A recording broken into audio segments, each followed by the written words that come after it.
Hey everyone, so today we're fishing at Lafarge Lake in Coquitlam on this beautiful evening. It's been sunny all day and it's quite warm. It's late June, finally we're getting some nice weather and it's around, oh that's my little fish. So it's, like I said, it's late June, it's towards the end of the spring and we're doing some trout fishing today. So it's been sunny all day like I say, and once the sun goes behind the mountain right there, that's when the trout start biting. So here's one. Here's a rainbow trout right here. Wow, splash little guy and it's gone. Easy release. So what we're going to do today, I'm going to show you guys how to catch trout really easily with what we call krill. So these are tiny little shrimps, excellent for bait, and we're just using it under the little float. Oh, there's one. Another one. These trout really love the krill that I'm using today. Oh, and came off. Another easy release.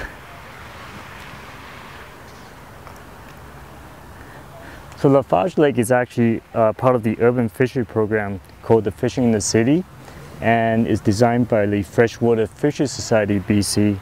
This lake is regularly stocked by the hatchery between March and June. Once every 2 weeks they're putting about 2,000 fish, 2,000 what we call cashable rainbow trout. Cashable meaning that the fish can be caught right away once it's released, so it's great fun for kids, family and entry-level anglers. And even experienced anglers can come out and spend a couple hours in evening time enjoying catching some fish consistently. So these fish weigh, rainbow trout weigh between 250 grams to 300 grams. So you definitely have to use really light tackle. So what we're using today is actually just a really light float fishing rod with a really tiny float that's really sensitive with 4-pound test line. And when the fish bites, you can see the float, that little orange dot out there, disappearing right away. So there's actually fish rolling all around us, right in the middle. So basically what we're doing now is casting that float all the way out into the middle, right around where the fish are rolling. And once more I'm just twitching that line a little bit. And even though the krill has quite a bit of scent, it can attract the fish. Bit of movement actually helps as well.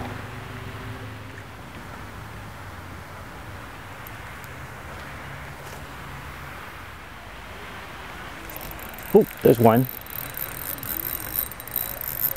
You wait long enough, he'll come. Haha.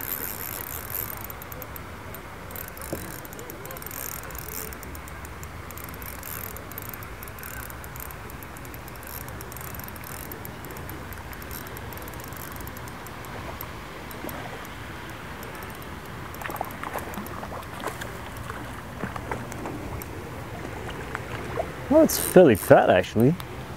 Let's see. Oh, it came off. Good. I didn't want to touch that fish anyways.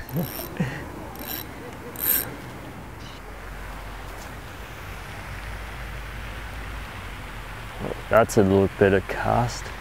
So the challenge this evening is that we had to get our float really far out because the fish are actually right in the middle of the lake. You can see them rolling around. But when you try to cast really far with the float, things can happen. The line can tangle up, the krill will actually twist in the air and tangle up the line. My problem today is actually I only brought one float, and it's a pretty old float with stoppers on it, and the stopper is actually slipping quite a bit. So every time I cast, the stopper moves up, that changes the depth of the bait, and that keeps the bait away from the fish. So the lesson learned, you gotta bring more than one float, be prepared. I only brought one float today, brought a couple hooks, couple weights, because it's an urban fishery, we live close by, and we're just coming down to relax, and catching a few fish would be a bonus, which we've actually done today, but it's just a little frustrating that we can't fish properly all the time, because the fish are actually biting pretty well.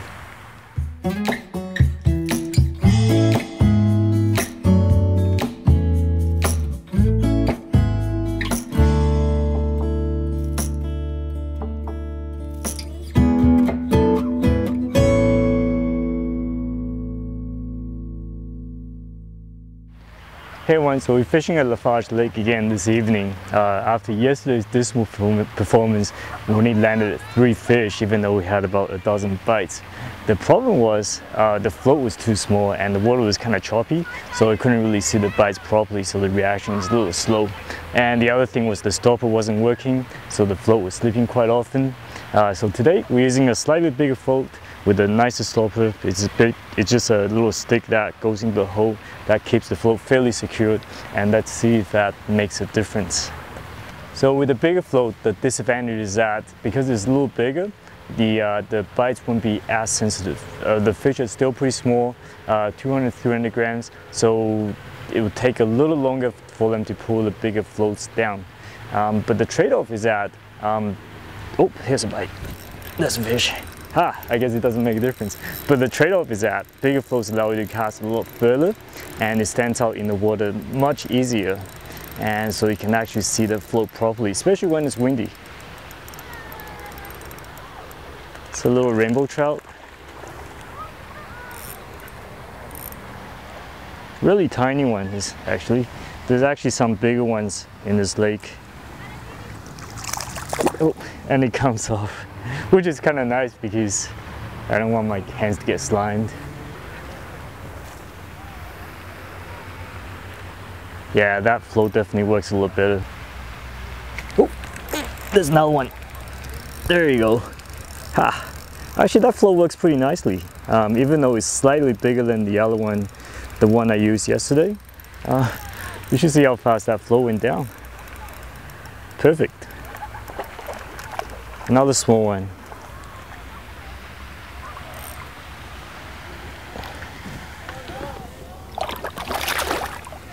And he came off again. Barbless hook, that's why they came off so easily. Oh, there's a bite. Oh, nibble, nibble, nibble, nibble. Go down.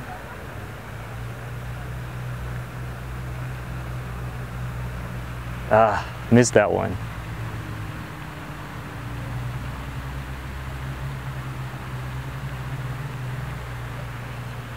That could have been a smaller fish. Ooh.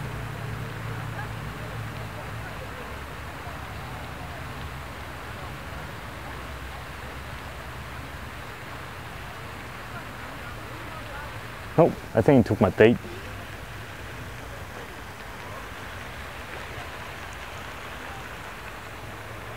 Yep, I sure did. The bait's gone. Let's put another krill on really fast.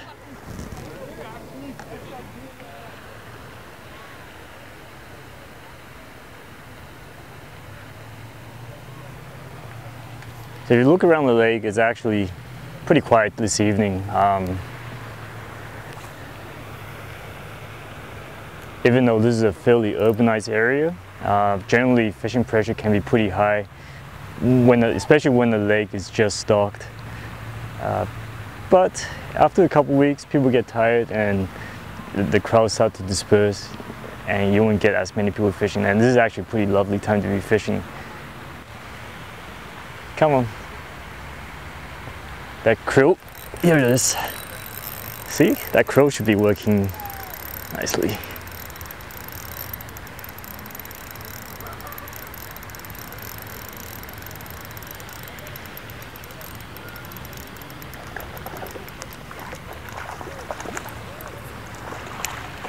Oh, came off again.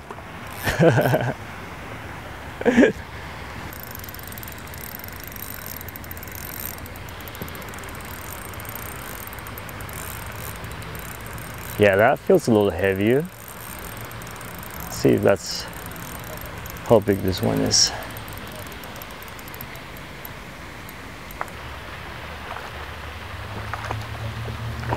That's a, oh, say too soon. I'm gonna say that's a slightly bigger fish.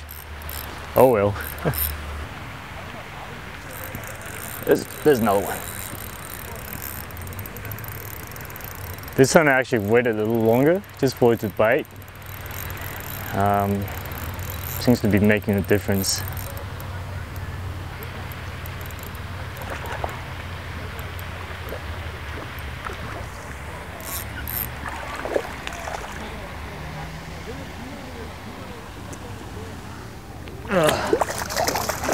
Splash, splash.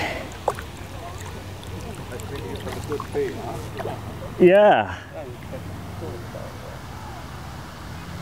There it is. Yeah. Let it go. Oops, let it go.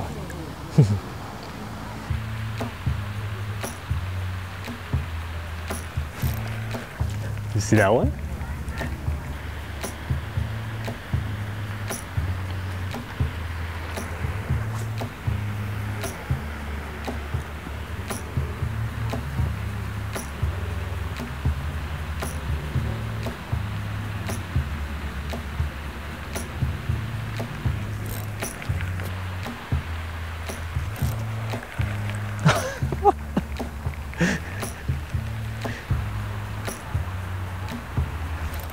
There it is. Ooh, that felt pretty damn heavy.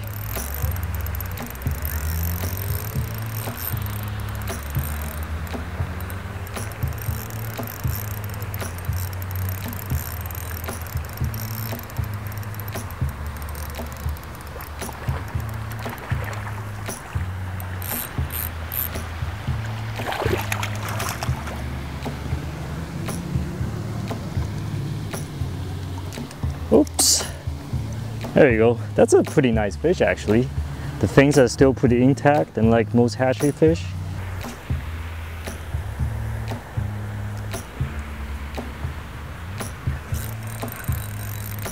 Another one. Ooh. This one is not that big, it's coming straight in. Still pretty fun though. Ooh, it came off.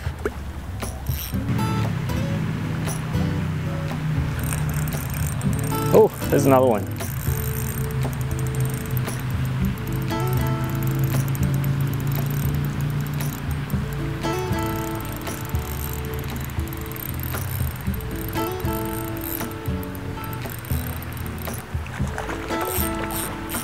Scrappy little guys. Oh, behave.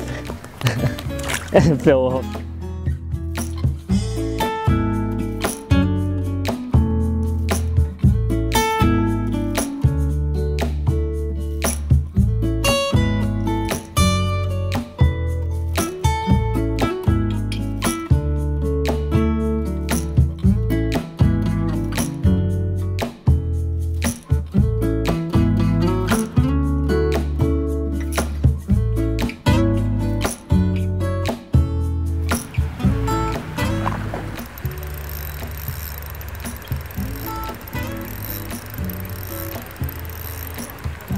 This one's fighting pretty hard too.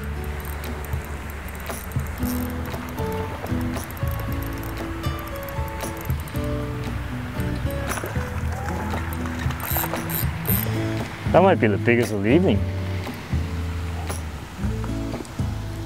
Oh, oh, oh, come on. Come on. There it is. Another nice little stock rainbow trout. You can tell these fish have been in the hatchery their whole life by looking at the tail. See how rounded this is? But I don't know, a fish is a fish. It'd just be fun to be out fishing. There he goes. So there you have it. We been here for about an hour this evening. We had about 2,000 bites, landed about 10 fish, maybe a little more. Missed quite a few. It's still pretty exciting. And if you want to take advantage of this urban fishery, all you need to do is go get yourself a fishing license and definitely read the regulations, such as the daily quota of this lake. You can keep 4 rainbow trout at Lafarge Lake, but that is different from lake to lake, so definitely look up on that and just come out and have some fun like this. And it's definitely a pretty enjoyable way of spending an evening.